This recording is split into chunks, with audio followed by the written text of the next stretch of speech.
Salut, salut! Alors tu vas voir, cette vidéo, elle va se découper en deux parties.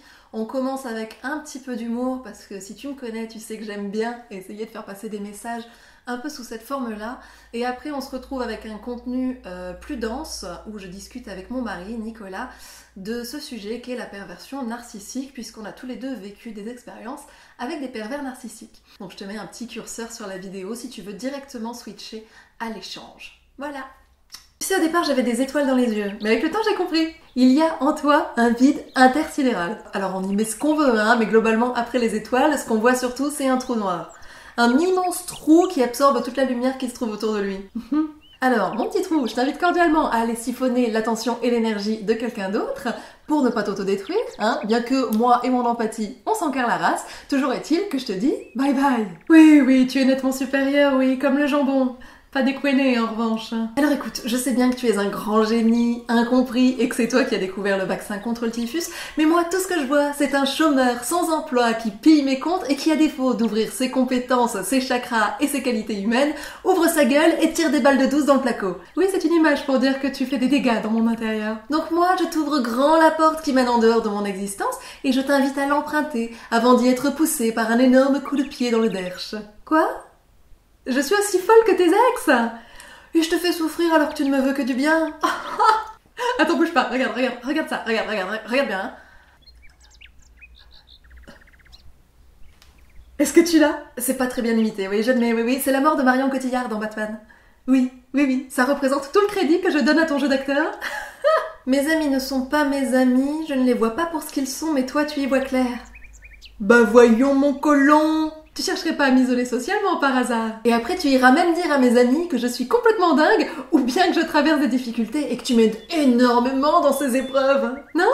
Comme ça tu deviens roi au pays des fous. Mais quelle existence tu dois mener, mon pauvre ami? Seul voyant au milieu des aveugles? Mais c'est un coup à se prendre des coups de canne et à finir avec un labrador, ça? Oh bah pour quelqu'un qui se présente comme honnête et bienveillant, je t'avoue que j'ai rarement vu plus langue de pute et malhonnête. Ah si, tu agis par intérêt, personnel en plus. Je suis assez persuadée que tu pourrais noyer un gosse dans le pédiluve juste pour trébucher dessus et demander des compensations à la piscine municipale. Ah si, c'est édifiant, hein. Tu mens! Non, rien de plus, mais je trouve que ça résume bien. Dis-moi, toi qui aimes séduire. J'ai un petit jeu pour toi. Je te propose un petit jeu de séduction. Ah non, j'ai pas du tout de problème d'élocution, hein. Mais en fait, vu que ma tête n'en peut plus, je t'invite cordialement à t'adresser à mon cul. Oh, elle est vulgaire. Allez, fais pas ta farouche et chante-lui une sérénade. Bonjour à tous, bonjour à toi. Alors aujourd'hui, on fait une vidéo dans un style qu'on n'a encore jamais fait, en vrai. Ouais, c'est vrai. On s'est dit que ça pouvait être assez intéressant de partager avec vous nos expériences, ce qu'on a pu vivre, les gens qu'on a pu rencontrer. Et aujourd'hui, on va parler des belles rencontres, puisqu'on va parler... Des pervers narcissiques. Hey. Et oui, alors de très belles rencontres. Hein. Oui. Alors là... Mais on a la richesse d'expérience de les avoir rencontrés et donc de pouvoir vous en parler un petit peu. La manière dont on l'a vécu pour l'un et l'autre, c'est pas la même, puisque moi, c'est par rapport à un homme... Et toi, c'est par rapport à une femme. On va pas préciser plus, hein, si c'est familial, si c'est amical, si c'est dans le couple, peu importe. Juste les observations qu'on a pu faire. Alors, c'est pas tout à fait les mêmes, ça se recoupe. Donc, je précise juste que ce sont vraiment nos deux expériences personnelles. Donc, si vous voulez avoir plus de renseignements, si vous voulez un petit peu vous renseigner sur quels sont les signes, comment reconnaître un pervers narcissique, toutes ces choses-là, vous avez plein de sites, plein de vidéos qui en parlent déjà. Donc là, vraiment, c'est juste la situation vue de l'intérieur, quoi. En fait, j'ai envie de dire, si nos expériences peuvent vous aider, si vous vous retrouvez en fait dans ces comportements, si ça peut vous aider, ben ouais, n'hésitez pas, comme Marine l'a dit, à aller voir sur Internet, à aller... il y a plein de vidéos, plein d'articles, plein de sujets là-dessus. Donc, alors, il faut trier certaines choses, mais on va en parler un petit peu. Mais il y a suffisamment d'informations aujourd'hui pour reconnaître en fait ce genre de personnes. Et pour s'aider, voilà. C'est ça. En gros, si là, vous vous reconnaissez un petit peu et que vous dites « ça sentirait pas le roussi », creusez le sujet, quoi. C'est ça. Est-ce qu'on commencerait pas par le début? Quelle est la première impression, pour nous en tout cas, quand on a rencontré ces gens-là? Moi, en tout cas, j'ai envie de dire, première impression, c'est une sorte de fascination. Ouais, il y a un côté magnétique. Il y a un côté magnétique. Je dirais que... Alors, ce qu'il faut savoir, c'est que très souvent, si un pervers narcissique vient vers vous, s'il est très intéressé par vous, c'est souvent que vous êtes quelqu'un de sensible. C'est qu'il y a de la vie en vous, c'est qu'il y a une vraie sensibilité à quelque chose d'intéressant en fait. Ouais. Quelque part, ils se nourrissent de la vie qu'ils n'ont pas en eux. Ouais, oui, C'est... complètement. C'est un peu comme les requins qui sentent l'odeur du sang, quoi. Ouais. Il y a quelque chose à Ouais, mais bouffer c'est ça, par c'est là. ça, c'est ça. Ils vont pas s'intéresser à quelqu'un qui est vide, en fait. Ils ont besoin, ils se nourrissent d'attention et malheureusement du mal qu'ils peuvent faire hein, sur ces personnes-là. Mais pour pouvoir faire du mal à quelqu'un, il faut que cette personne ait suffisamment de ressources à l'intérieur, suffisamment de consistance pour que ce soit intéressant à grignoter, quoi. Voilà. Si on était des chasseurs de dinde, on va s'en prendre à la plus grosse dinde. On va pas prendre celle qui est un peu maigrichonne dans le fond. Vous allez voir, hein, il y a des belles images comme ça tout le long, et c'est une spécialiste des belles images. Donc, vous voyez les dindes, et bien voilà, la plus grosse dinde, c'est parti. C'est nous le plus gros dinde, c'est vous le plus gros. Voilà. Un côté magnétique. Et pourtant, ça c'est peut-être important de le préciser, ce ne sont pas forcément des gens beaux physiquement. Oui. C'est C'est pas sûr. forcément des gens Oui, c'est pas forcément ce qui va sauter aux yeux en fait, en premier lieu. C'est surtout l'énergie. Ouais, il y a un truc qui dit, tu Il y a sais un pas truc pourquoi. énergétique, il y a une façon de parler, il y a une façon de regarder, il y a quelque chose dans le corps, Ouais. mais très souvent en fait qui est mimé, qui est simulé en fait. C'est un personnage. Juste un personnage, il n'y a rien de vrai, c'est-à-dire qu'ils arrivent vers vous, d'ailleurs la première fois généralement vous voyez, c'est beaucoup en fait, c'est trop presque, c'est vraiment, c'est jovial, mais tellement jovial qu'on a envie d'y croire déjà. Alors là, tu vois, j'aimerais apporter une nuance. Ouais. Parce que toi, on l'a dit, tu as plutôt connu le côté Oui, féminin et oui. moi le côté masculin. Oui, c'est important de... Et là, ouais, du coup, tu vois, moi j'ai une nuance déjà. bien sûr. C'est que toi, tu as ce côté un peu jovial qui ressort. Moi, pour ma part, c'est pas forcément le côté jovial. C'est plutôt le côté sûr de lui. C'est le côté... peut-être que ça vient ensuite. Mais c'est ce côté sûr de lui. Moi, j'ai la réponse, en gros, à tout. Dans le regard, comment dire, ces gens-là, ils fonctionnent finalement comme des prédateurs, pas comme des proies. Même si on va le voir, ils aiment bien un petit peu inverser la balance. Mais ils fonctionnent comme des prédateurs. Et du coup, dans le regard, c'est des gens qui vont avoir un regard franc. En tout cas, de ce que j'en ai vu. Vraiment, ils osent te regarder, c'est intense, ils te regardent pour de vrai. Et rien que ça, c'est déstabilisant en fait. Parce que tu te dis, wow, c'est qui cette personne qui a l'assurance de me regarder comme ça en fait. Et ça rentre dans ce schéma prédateur. Il va pas détourner les yeux, mais dans le sens... dans le sens soumis du terme, dans le sens non, j'ose pas regarder. Ils osent regarder, vraiment, tu vois. Et quand t'es dans la ligne de mire, tu le sens, hein, finalement. Oui, mais ça c'est le point commun qu'il y a. Alors il y a une petite différence entre hommes et femmes, même si c'est la même chose. C'est la même chose, mais les femmes vont être plus subtiles. Ouais. Plus subtiles. Alors, voilà, c'est ça. C'est-à-dire que les hommes, très souvent, très rapidement, ils vont montrer en fait quand même qu'ils ont une confiance en eux. On n'a pas envie de les emmerder en fait. Voilà, c'est-à-dire qu'ils montrent une force, ils dégagent une certaine force. C'est vrai. Les filles, en tout cas avec les expériences que j'ai pu avoir, c'est plus sournois, c'est peut-être même plus fille fragile presque. Voilà, il y a ce côté un peu fille fragile, en même temps une espèce de... Ouais, c'est ça, on pourrait le montrer comme un serpent en fait. Ouais, c'est ça qui est bizarre, c'est que de ce que j'ai observé chez les nanas, puisque l'avantage c'est que tu as pu observer le gars du coup que moi je connais qui est comme ça, et moi j'ai pu observer la nana que lui il connaît qui est comme ça, donc on peut quand même se renvoyer la balle.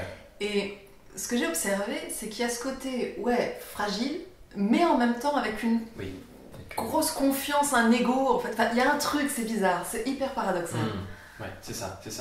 Et en fait, moi ce que j'ai observé, ce qui est très intéressant, c'est qu'il y a une énorme différence quand ils sont en spectacle, c'est-à-dire devant des gens, et quand il n'y a plus personne. Et donc en spectacle, comme on l'a dit, ils vont se montrer sous leur meilleur jour.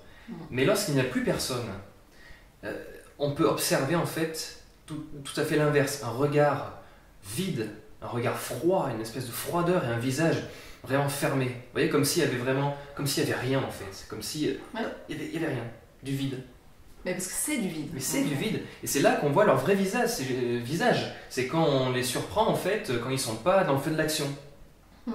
Ce qu'on peut observer chez ces gens-là aussi, c'est le concept des phases. Ils se comportent pas de la même façon au début, au milieu, en fonction en fait de là où ils en sont dans leur emprise. C'est vraiment tout un jeu et c'est ce qui les tient aussi, hein. C'est cette espèce de jeu, c'est le chat avec la souris quoi. C'est ok, je l'attrape, je la relaisse, je la rattrape, je la relaisse, et puis à un moment donné tu l'attrapes pour de bon quoi. Donc il y a des phases, mais là je pense que tu es mieux placé que moi pour en parler.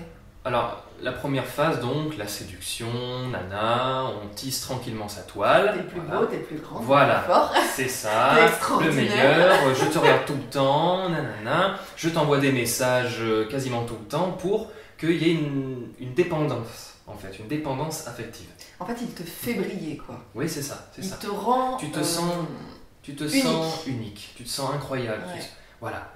Et ensuite, la deuxième phase... Oui, mais écoute.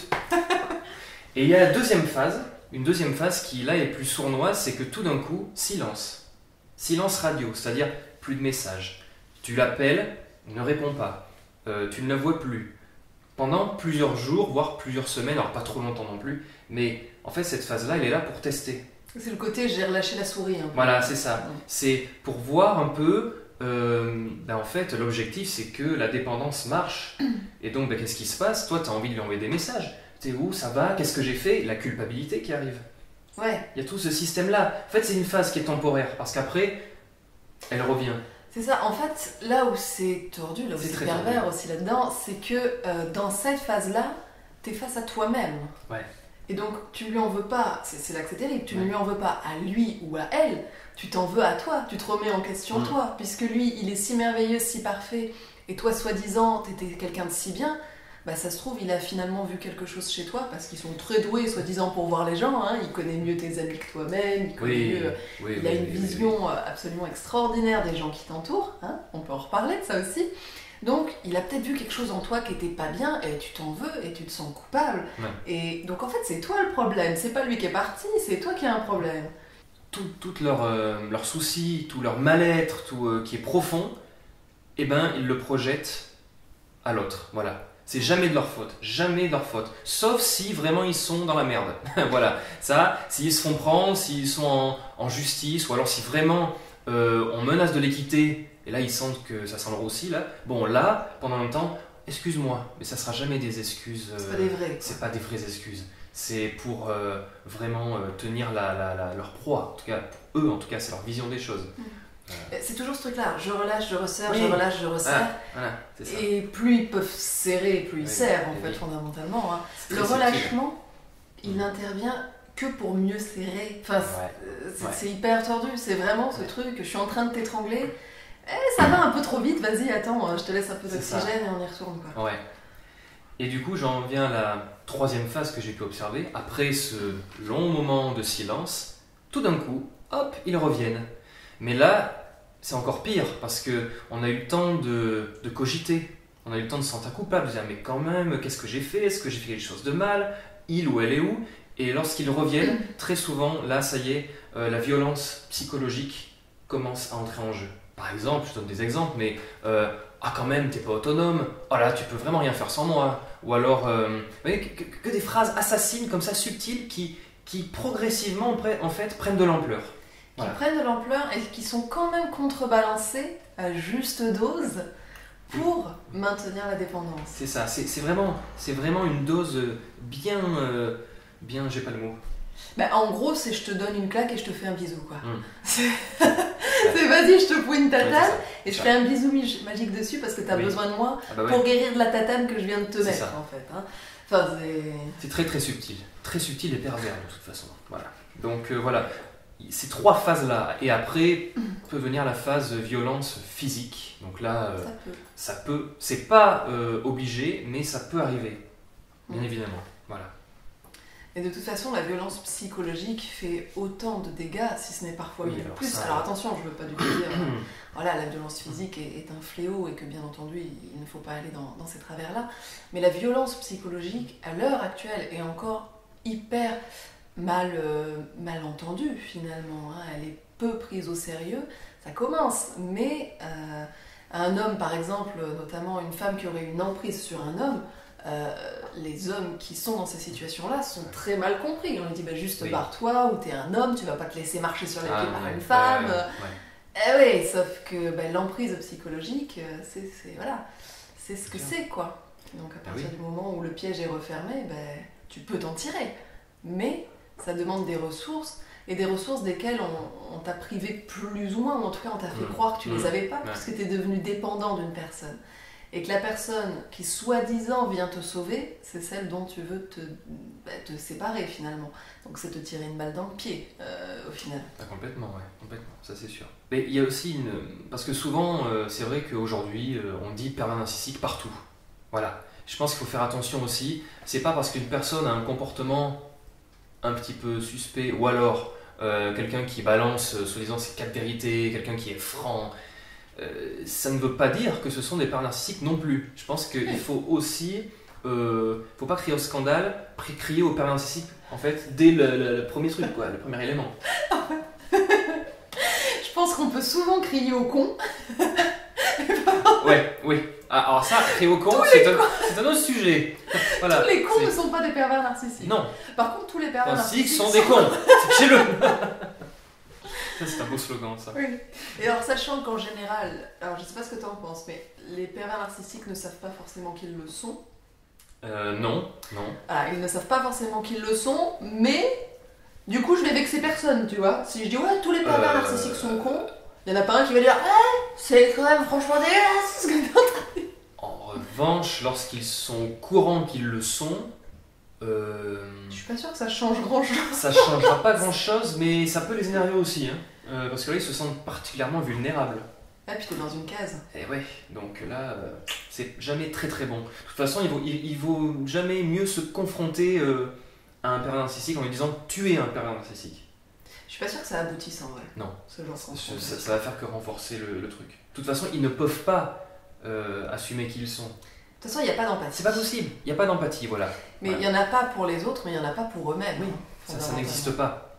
Et d'ailleurs, la jouissance, en fait, de la souffrance, ça, c'est quelque chose qui les caractérise. C'est vraiment, ils jouissent, ils se nourrissent, c'est leur nourriture première, en fait, de faire souffrir les autres. Ils aiment les conflits, tous les conflits. Voilà, alors ça... Les conflits de canards, les conflits... Oui, voilà, les conflits de canards, allez, on a la blague du jour. Enfin bref, ils aiment les conflits, donc. Ouais, ils adorent les conflits. Et moi, je vais donner un exemple avec cette personne-là. Il y avait une situation où il y avait quelques disputes, en fait. Voilà, entre plusieurs personnes. Donc, une personne normale, alors soit va vouloir que ça s'arrange, régler le conflit, soit... en général, on veut tous que ça s'arrange. On ne souhaite pas le malheur. Ça empire. Eh bien, j'ai observé chez cette personne-là, dans son regard, alors non seulement une jouissance, alors il y a le regard et puis il y a le petit sourire en coin. Et le petit comme ça, un petit sourire de satisfaction en coin. C'est-à-dire qu'elle ne bougeait pas, elle était dans son coin, elle observait la scène et on sentait vraiment une vraie satisfaction. Et ça, c'est flippant déjà à observer, parce qu'en fait, elle n'avait pas vu que j'observais, sinon elle aurait fait une autre tête. Mais lorsque j'ai vu ça, vraiment, je me suis rendu compte du truc. Oui, ils se nourrissent de ça, ils se sentaient vraiment... Ça, tu vois, je l'ai peu observé, mais par contre, ce que j'ai observé, c'est ce côté, je mets tous les ingrédients qu'il faut pour que ça pète, mais, comment dire, c'est là où c'est subtil, c'est que j'ai mis tous les ingrédients pour que ça pète, mais je suis suffisamment distant du truc pour pas qu'on se dise putain tiens c'est telle personne qui a fait péter. C'est ça. Et même on arriverait à dire mais c'est grâce à lui qu'on se rend compte que là cette situation il y a un truc qui va pas et qu'il y a un conflit. Donc toujours c'est jamais de sa faute, mais déjà lui ou elle le dit, c'est pas de ma faute, c'est les autres, c'est le monde, c'est la vie, etc. Mais en plus de ça il s'arrange de telle sorte que même dans un cas où manifestement ils ont fait de la merde, et ben non quoi, c'est pas de leur faute, ils pointent quelque chose du doigt, c'est brillant. C'est grâce à eux. D'ailleurs, très souvent, ce qui ressort, c'est il ou elle est formidable, c'est quelqu'un d'incroyable, c'est très souvent. C'est souvent quelque chose quelqu'un de formidable ou d'incroyable jusqu'au moment où ça devient la pire des raclures que tu aies jamais rencontrée en fait. mais dans l'esprit des gens qui voient leur vrai visage, finalement. Parce que ces gens-là, ils ont souvent une réputation, mais une réputation qu'ils se gardent bien de partager. Mais une fois que les gens les ont vus pour ce qu'ils étaient, ils ont quand même ces casseroles aux fesses, quoi. Oui, c'est ça. Oui. Ils ne sont pas bien vus par tout le monde, en fait. Non. Forcément. Non. Celui dont moi je parle, il a un paquet de casseroles aux fesses, il a escroqué un paquet de gens, il doit de l'argent à beaucoup de monde, et notamment. Mais il se fait passer pour Père Teresa. Parce que c'est la première personne à t'accueillir chez lui, à t'ouvrir grand les portes de sa maison. Si t'as un problème, il va faire ce qu'il peut. Il va vraiment s'investir, mais il s'investit auprès des gens où il y a déjà cet ascendant en fait, psychologique ou physique ou matériel, où il peut apporter quelque chose en fait, où il peut vraiment passer pour le héros de la situation et apporter quelque chose, ou alors après auprès d'autres gens se faire passer pour quelqu'un qui peut créer quelque chose de nouveau ou vraiment enrichir la situation, alors qu'en réalité non quoi. Et c'est tellement convaincant que les gens, là en l'occurrence dans ce contexte d'arnaque, payent pour ça, vraiment. Oui. Ils y croient à donf quoi. Ça, c'est sûr. Mais oui. Et après quand ils arrêtent d'y croire, c'est là que ça devient le... Quand ils se rendent compte qu'ils se sont fait pigeonner... Ah là, c'est chaud. C'est chaud. Mais c'est pas juste de l'arnaque. Ah non. C'est pas juste arnaqueur. Voilà. C'est autre chose encore. On est dans de l'hypnose, en fait. C'est de l'hypnose. C'est une forme d'hypnose. C'est une forme d'hypnose.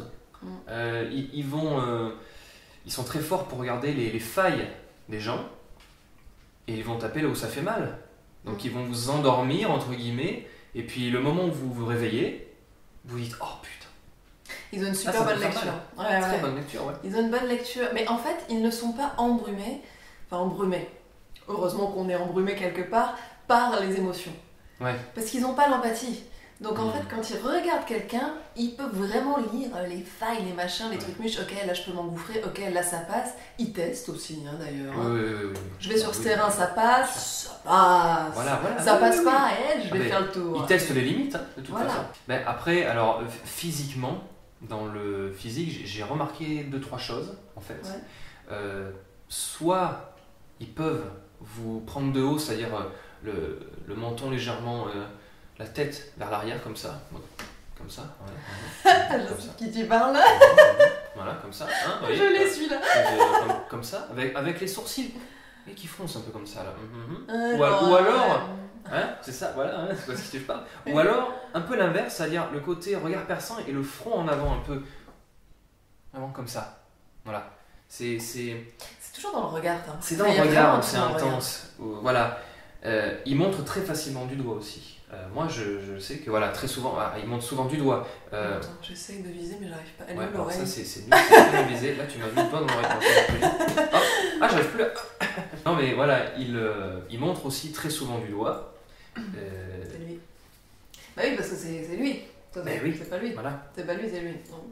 Donc voilà, des gens qui peuvent parler un peu comme ça ou trop comme ça, c'est un peu suspect quand même. Voilà, quelqu'un de sensé ne parlerait pas comme ça, c'est suspect, on va pas se mentir, c'est pas naturel de faire ça. Ou alors, d'ailleurs, lorsque le corps est comme ça, souvent tu te dis, attends, il a un ego surdimensionné, le mec il se prend pas pour une merde, c'est souvent ça. Après, je pense qu'il est quand même bon de rappeler que c'est un mélange de plusieurs ingrédients. Parce que, oui, bien sûr, ce que tu décris là, c'est un ingrédient. Mais s'il n'y a pas les autres ingrédients, ça peut juste être quelqu'un avec un ego surdimensionné. C'est là que je dis, c'est ça. Il ne faut pas juste isoler un seul critère. Il en faut beaucoup plus. Après, c'est souvent des gens, néanmoins, qu'au départ, vraiment, tu te dis, wow. De toute façon, oui. Wow. Bah oui, c'est ça. T'as envie de faire partie de leur vie. Ouais. T'as envie d'en être, en fait. Tu te dis, putain, pour cette personne-là, si je pouvais être important, ce serait ouf, parce qu'il est tellement extraordinaire. Et le danger, c'est ça. Ils te rendent incroyable. Ouais. Voilà. Au début, en tout cas, ils te rendent incroyable. Et donc, tu as envie, effectivement, de le côtoyer. Ça, c'est sûr. Il y a beaucoup la culture du doute, aussi. Puisque l'idée, c'est finalement de te faire passer pour un dingue, dans le fond. Il y a quelqu'un qui passe, je crois.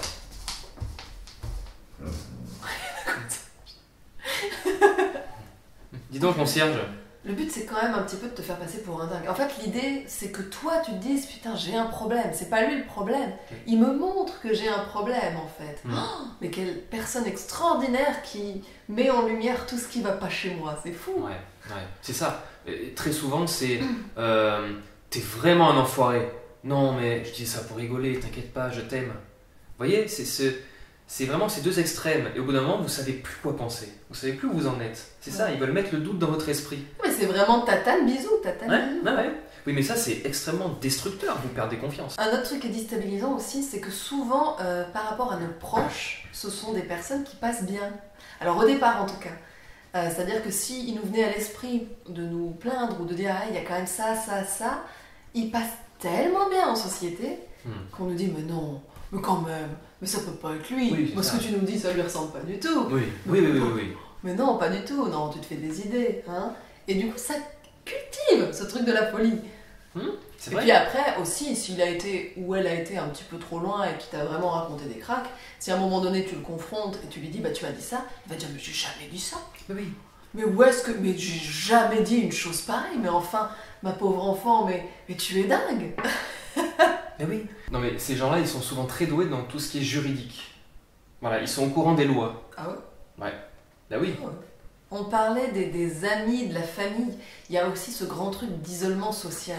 On repart sur le côté prédateur en fait. Hein. L'idée d'un prédateur, ça va être d'isoler sa proie du reste du troupeau. Ben là, c'est la même chose.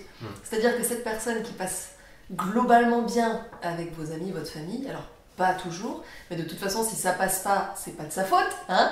Donc il va falloir exclure rapidement ces personnes qui sont mauvaises pour nous, qui sont tout autour de nous, puisqu'il sait mieux que nous qui est bon et qui n'est pas bon pour nous. Donc il y a ce côté isolement social. Si quelqu'un essaye de t'isoler socialement, de te couper de tes amis, de ta famille, etc., commence à te poser des questions si c'était pas déjà le cas.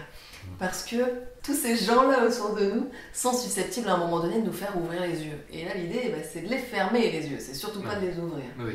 Donc il passe bien auprès des gens, il est sympa avec eux, et tu rentres à la maison, tu sais pas pourquoi, et il te les dénigre. Ces mêmes personnes, il leur en fout plein la gueule. Alors que il était adorable avec eux, hein. Oui. Mais de toute façon, il ou elle montre son vrai visage lorsqu'on est à la maison.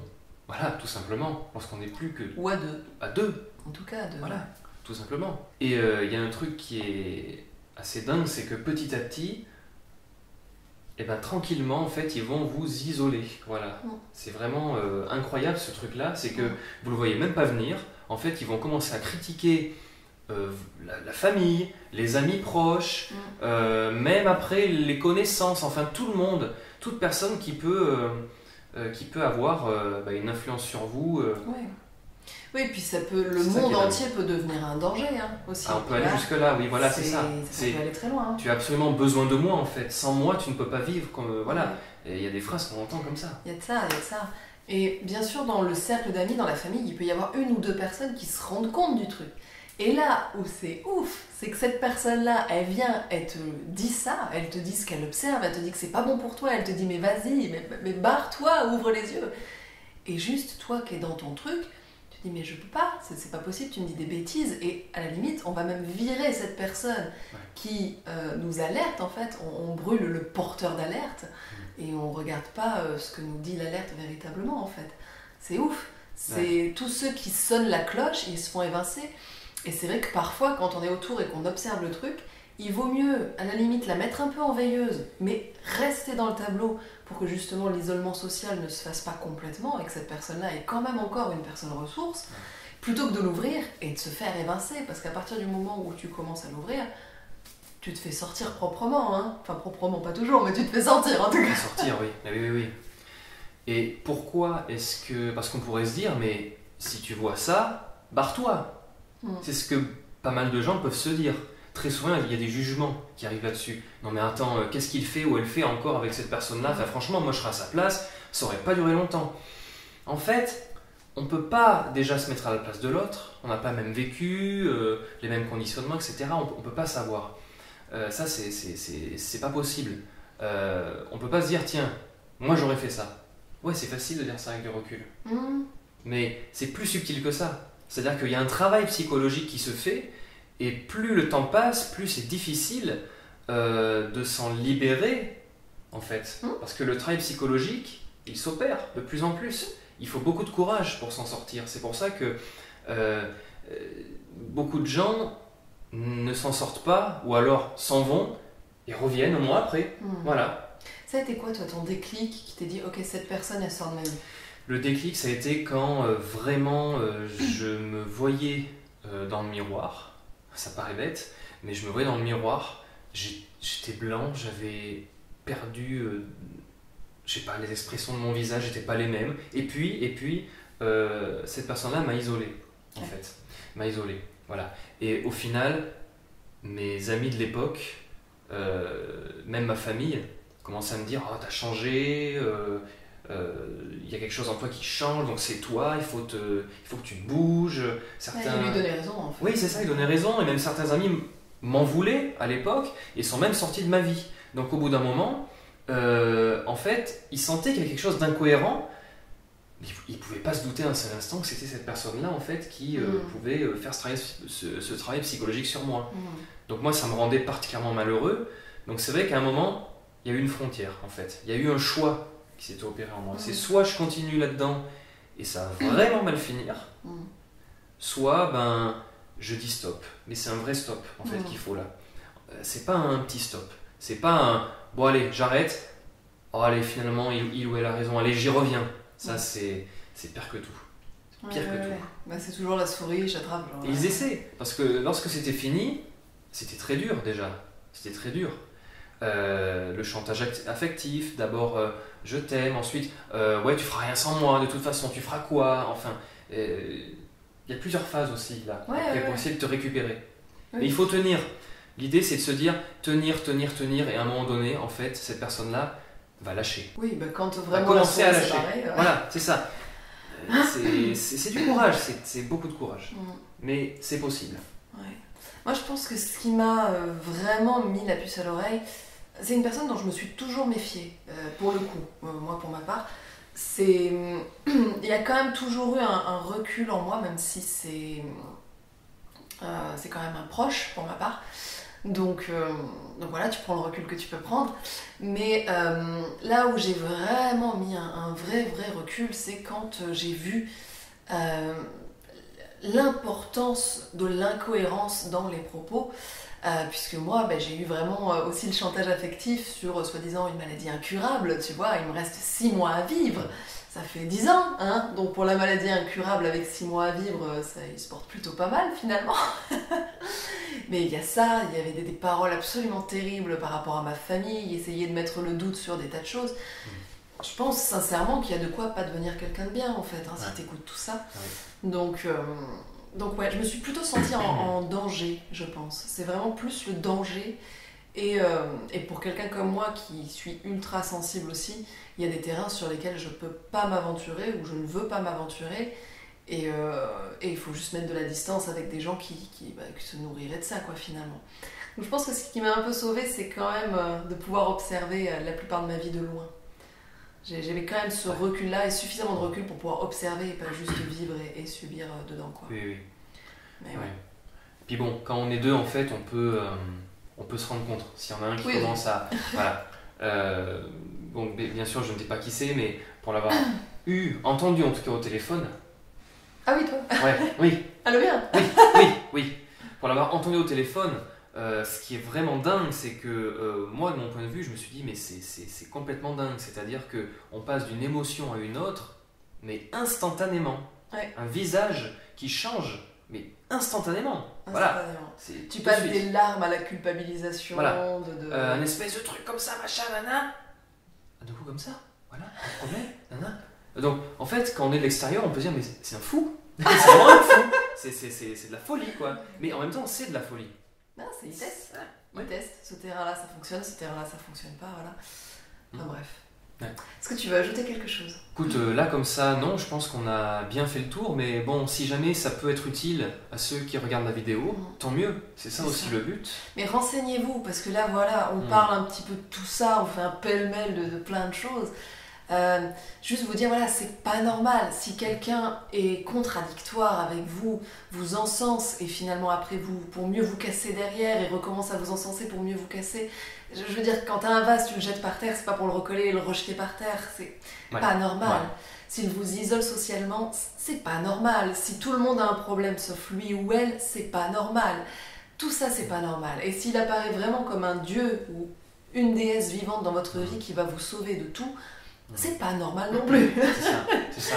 Donc, il faut pas tout mettre dans le même panier. Il y a des manipulateurs qui ne sont pas des pervers narcissiques, il y a des arnaqueurs qui ne sont pas des pervers narcissiques, il y a des cons qui ne sont pas des pervers narcissiques. Il y a plein de catégories de personnes qui sont pas forcément bonnes pour nous, mais qui n'appartiennent pas à cette catégorie. Cette catégorie-là, ce qu'elle a vraiment de dangereux, entre guillemets, alors après chacun fait son expérience, et si on vit des expériences avec eux, c'est bien qu'on est censé passer par là, mais ils sont dangereux dans le sens où il y a vraiment ce côté pervers et vraiment insidieux, quoi. Ça arrive, tu le vois pas vraiment arriver, ou si une part de toi le sent, eh ben, tu l'occultes. On occulte un peu notre premier instinct. Et voilà, c'est ce côté pernicieux. Et une fois qu'ils sont installés, bah, ils font des racines, quoi. Et après, les racines, bah, tu mets des années à les virer parce que ça entache ta confiance en toi, ça entache ta confiance en les gens. Ça touche plein de choses. Oui.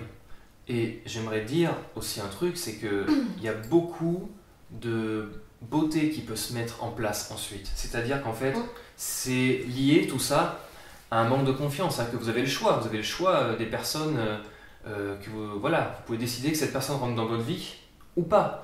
Et en fait, c'est lié à un manque de confiance. Mais le fait de dire stop, à un moment donné, c'est aussi s'écouter soi-même. C'est faire face à des choses désagréables. Évidemment, en premier lieu, parce que après il y a le manque, il y a la culpabilité qui vient, il y a le sentiment de vide. Ouais, mais ça, ce sont des choses temporaires à traverser. C'est-à-dire que toujours garder en tête que à un moment donné, je vais avoir plus confiance en moi, je vais pouvoir me relever et je vais pouvoir m'aimer, en fait, apprendre à s'aimer, tout simplement. C'est toucher le fond pour vraiment, vraiment remonter. Et là, vous attirez aussi moins de personnalités dans ce genre-là. Aussi. Mais je crois que tu viens de dire l'essentiel, à travers tout ça, apprendre à s'aimer. C'est exactement ça, c'est tout à fait. Bon, bah écoutez, on vous laisse là-dessus. Hein. Voilà, donc et surtout, si jamais vous avez le moindre doute renseignez-vous dans votre esprit, ne vous dites pas « Oh non, c'est moi qui déconne », parce que ça, c'est encore ces manœuvres. Non, renseignez-vous. Et barrez-vous, si nécessaire. Voilà. Tu prends la valise et puis... À bientôt.